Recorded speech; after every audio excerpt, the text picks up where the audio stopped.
Hi everyone, Father Scott Vanderveer here with another installment in our series on the beautiful Eucharist, Matthew Kelly's book about the most important thing in our lives.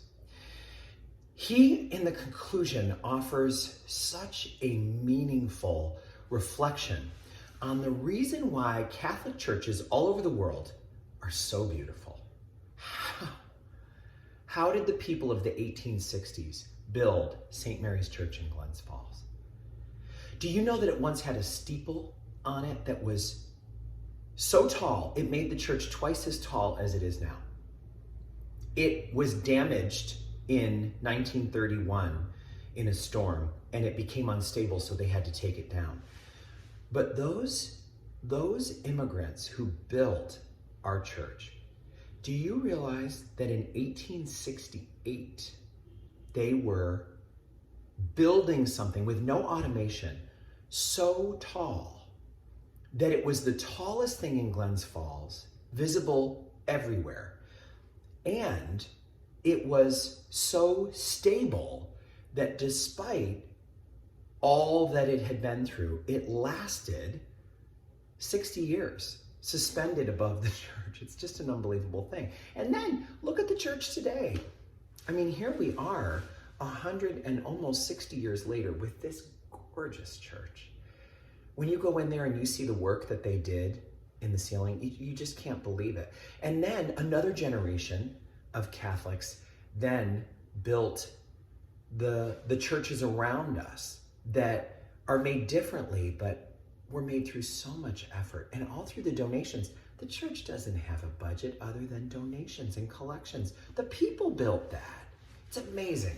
It's amazing. Matthew Kelly challenges us. If you've ever been amazed at the beauty of St. Mary's in Glens Falls, if you've ever been amazed at the beauty of the cathedral in Albany, or St. Patrick's Cathedral in New York City, or the beautiful Notre Dame Basilica in Montreal, if you've ever gotten to see St. Peter's Basilica in Rome, or any of the great cathedrals of the world, you know that Catholics build their churches with more beauty and ornateness and effort than any other denomination.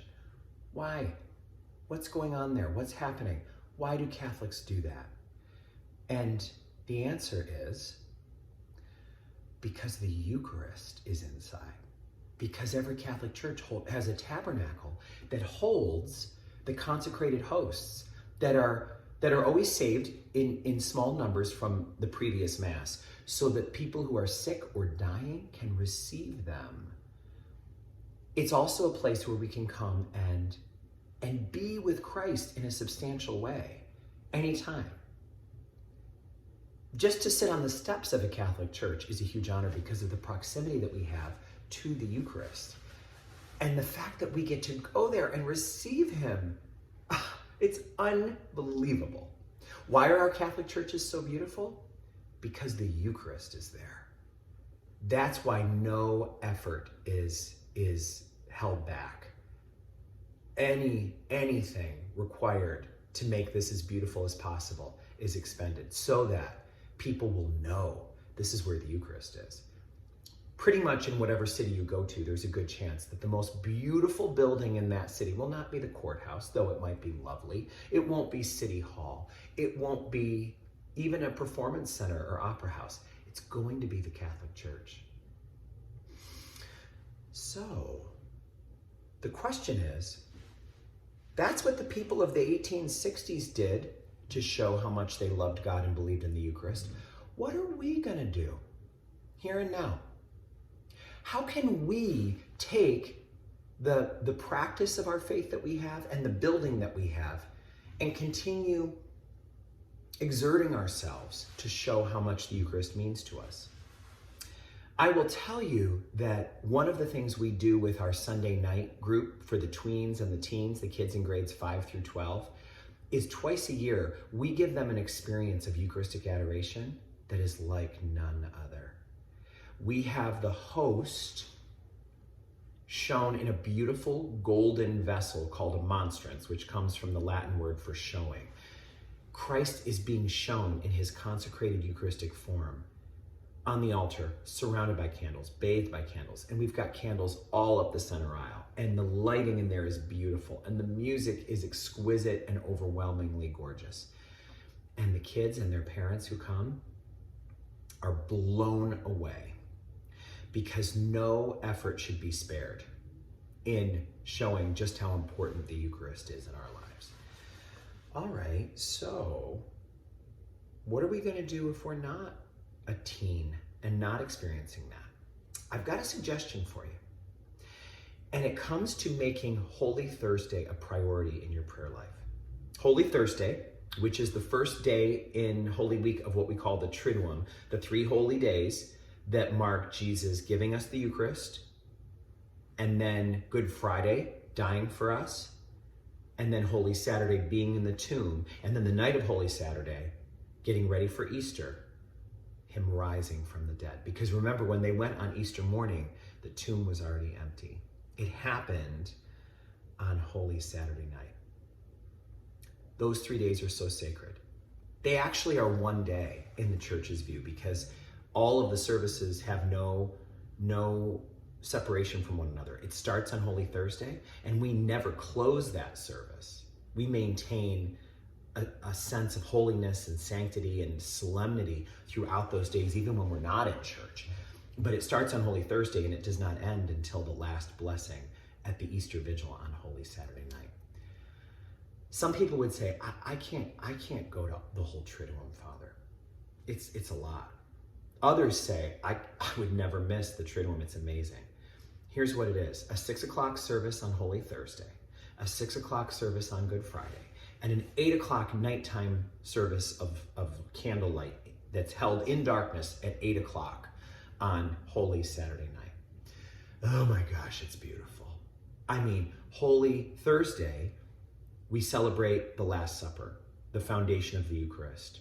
We remember that Jesus washed his apostles' feet. The priest washes the feet of a cross-section of people in the parish.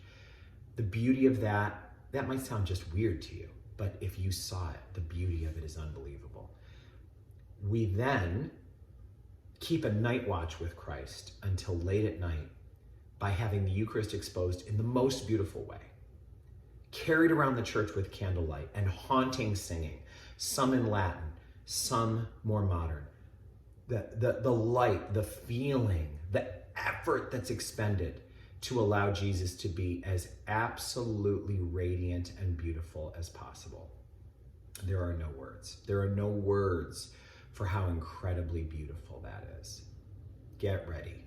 Get ready, friends. You will not believe it.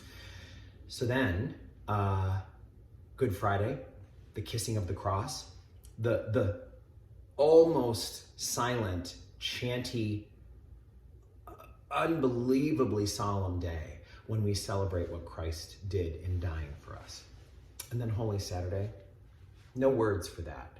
The whole first hour spent in darkness in the church. The lighting of the holy fire, the bringing in of the candle, the singing of the Exultet prayer. It's so beautiful. And you know, if you go to St. Mary's regularly, if you're familiar, you know that our regular Sundays are pretty beautiful. So if I'm saying this is like 5 levels above that, you know I'm serious. It's an amount of effort that's unparalleled. Holy Thursday this year, at the time of this filming, 2024, is going to be Thursday, the 28th of March. Easter's a tiny bit early this year because Easter, the date is set that it's dependent upon the first full moon after the Passover. Isn't that mystical? Isn't that beautiful? The date of Easter is determined by the weekend of the first full moon after the Passover. So this year it's early, March. So the 28th, 6 p.m. is Holy Thursday. The 29th, 6 p.m. is Good Friday. The 30th, 8 p.m. is Holy Saturday Vigil, the Easter Vigil, the most solemn night of the year. And then Easter Sunday is the 31st. Friends, I'm challenging you. Try to come to all of those things. It'll change your faith. But if you can't come to all of those, and you're like, I'm going to be there on Palm Sunday, but then the next time, I'm sorry, Father, I can't get there until Easter Sunday. All right, I get you. But here's what I'm going to challenge you to. If this is the year of the Eucharist and you want to take it seriously, cancel your plans on Thursday night. Come to Thursday, 6 p.m., Holy Thursday, the 28th of March, and see what that does for your faith in the Eucharist. See how that affects you. Let yourself experience that. Can you do that? Would you be willing to do that? Is that an investment you could make? What would the sacrifice be? I promise you, if you've come before, you don't need me to explain why it's important to go. If this is a first time for you, please do yourself the favor. Please. I promise you, you will not be sorry. Thank you for engaging in this important growth work regarding the Eucharist. You're doing something amazing for your faith. And it's been so edifying and uplifting for me as well. May God bring us closer to the Eucharist each and every moment of our lives. And may God bless you and those you love forever.